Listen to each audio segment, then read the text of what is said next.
Puerto Rico lo tienen todavía ocupado.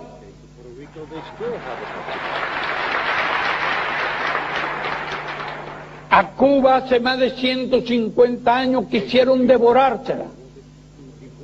El tipo desde mucho antes de llegar al poder siempre atacó a los Estados Unidos, su peor enemigo. Sin embargo, en la realidad, su peor enemigo fue más que su amigo. Lo dejó gobernar a sus anchas. La historia demostró que quien devoró a Cuba fue él, que fue él quien la destruyó. Cuba tenía una economía floreciente cuando Barbatruco llegó al poder.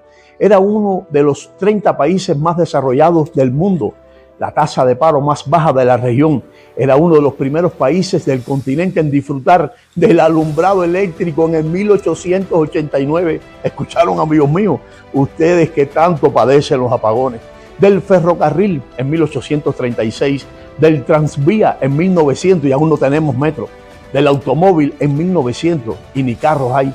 De la anestesia en 1847 y no hay anestesia ahora. De la telefonía en el año 1906, de la radio, de la televisión a color. Fuimos los mayores productores de azúcar del mundo y mil cosas más que harían interminable la lista. Por otra parte, si los americanos hubieran querido agenciarse a la isla, hace rato lo hubieran hecho. Prohibido olvidar que la invasión de Girón fue solo de cubanos emigrados, entre ellos exoficiales del ejército batistiano. Esos eran los integrantes de la Brigada 2506 que invadió Cuba. Y el presidente norteamericano John F. Kennedy se negó a intrometerse más en la operación, pero nunca se metió el ejército norteamericano. Si se hubiera metido la Army junto con la Marina americana, no hubiese quedado títere con cabeza. No cambien más la historia. Gracias a la llegada de Internet y a estas plataformas independientes, se les acabó el cuento a los tiatata cuentacuentos estos. Tate vivo, Pelencho. Muchos cubanos quisieran vivir hoy como viven los puertorriqueños, capaces de sacar del poder al gobernador y a todo el que emplee políticas que los afecten, porque viven en democracia, viven como personas y gozan de todos los privilegios de un ciudadano norteamericano. No por gusto no quieren dejar de formar parte de un estado más de los Estados Unidos. Caladrí, si algún día aparece de nuevo en la televisión, sea usted sincero y saque usted sus propias conclusiones. Y es Cuba, lo digo sin pasión,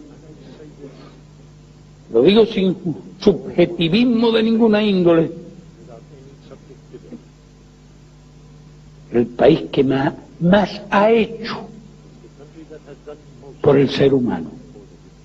¡Qué clase cara de guante! Pero qué clase cara de guante.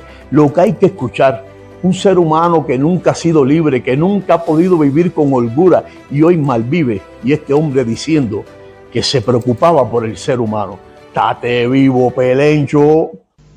No hubo un solo caso de violencia física contra las personas para obtener información, ni aún en medio de la guerra.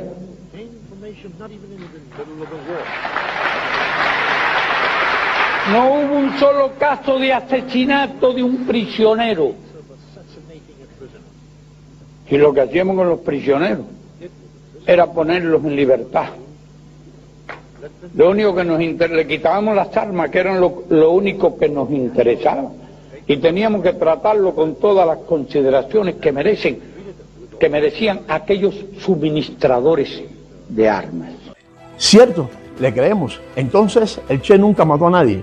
Y los cientos de muertos que se le atribuyen a él y a todos ellos, ahí no se contó los que mataron en la cabaña, esos no cuentan, ¿verdad?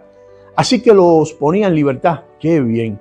Y los que se dieron cuenta de su traición, esos que pelearon a su lado por liberar a Cuba y después vieron que se bajó con lo de comunismo y dijeron, bajanda, ¿se acuerdan de Huber Matos? Ese también lo puso en libertad, ¿cierto? Huber Matos no estuvo tras las rejas desde el 59 hasta el 79 por sedición. No estuvo preso por acusar a Fidel de enterrar la revolución. Eso fue un cuento de Huber Matos, que estuvo preso, ¿eh? El tipo estaba de vacaciones desde que triunfó la revolución allá en Camagüey y en sus callos, ¿verdad? Y quizás hasta por Cancún. Después fue que se cansó de tantas vacaciones, de vacilar el comunismo y se fue al exilio. Y ahí empezó a mentir y se armó un cuento de que estuvo preso en la cabaña. ¿Es así la historia? Claro, su historia. Entonces, mentira de un suero que yo tuve que llegó a ser un coronel del Mirín y que Dios lo tenga en la gloria. Era mentira de él que lo veía y le tocó atenderlo varias veces a un bemato ahí en la cabaña. Tampoco Fidel encarceló a Armando Sosa Fortuny, el prisionero más longevo del mundo, quien murió en las mazmorras castriscas el 29 de octubre del 2019, el segundo preso que más tiempo estuvo en prisión en este hemisferio. De sus 76 años, 43 los pasó tras las rejas en cárceles cubanas, todo por luchar por la libertad de Cuba.